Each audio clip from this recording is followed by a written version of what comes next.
So then, we need to see death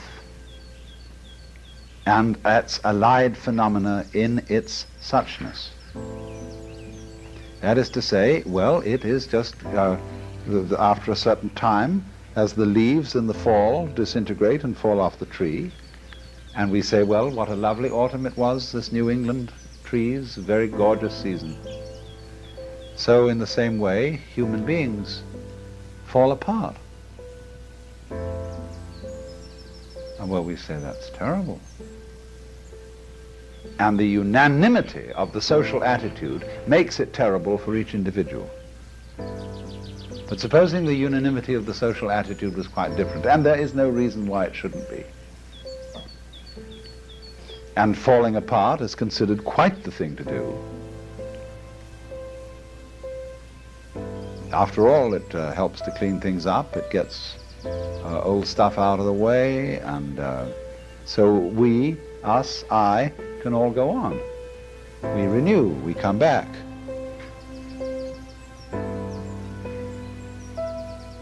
And so the whole thing, you see, is this.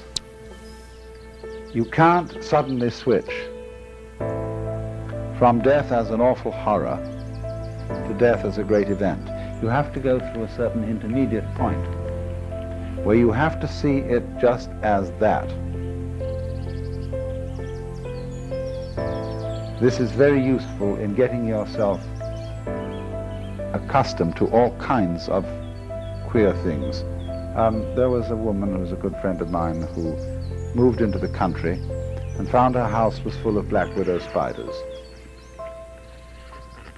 Well, she was horrified.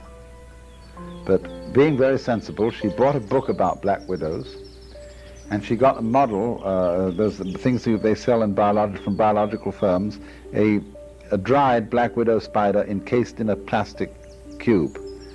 And she got a magnifying glass, and she studied this thing.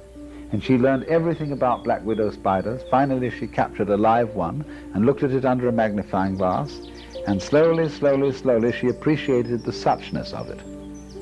I mean, it's a thing that goes this way and that way, and it has things that go like this, and it bites, and it does this and that. And that's that. Well, having appreciated the suchness of it, she relieved herself of her fear.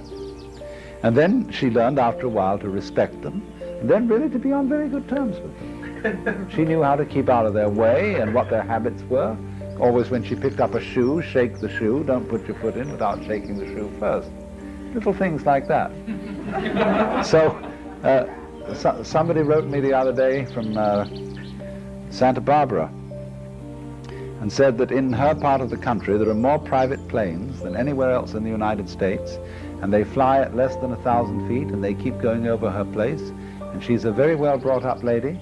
She says, I'm horrified to find myself running out of doors, shaking my fist at these planes and using foul language. She said, I just can't stand them at any price. So I wrote back, I told her the story about the spiders, and said, now what you're to do is you get yourself a certain book, which I named, which is a complete photographic catalog of all makes of private planes in the world. And you are to identify them, and every time a plane goes over, look it up in a book and see what kind it is. Go down to the airport, watch them come in and go out, get rides, and never miss one. Always get right into that plane situation. Because then this constant over the house, which is you can get rid of it, you see, and you can say isn't that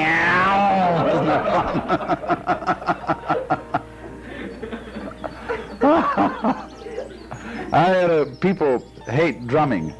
Every time people start playing the conga drums, they call the police. Because there's something about that which seems threatening. They think, why, the cannibals are in the dark, they're out after us. And still you get with it yourself, you see, and you move with that, then however noisy it isn't a problem any longer. But you have to see the suchness of it first, that it is just doing this kind of a bum-ba-chi-chi-bum, bum-ba-chi-chi-bum, bum, and that's that. That's what it is. And it isn't a threat, nor is it, for that matter, a promise.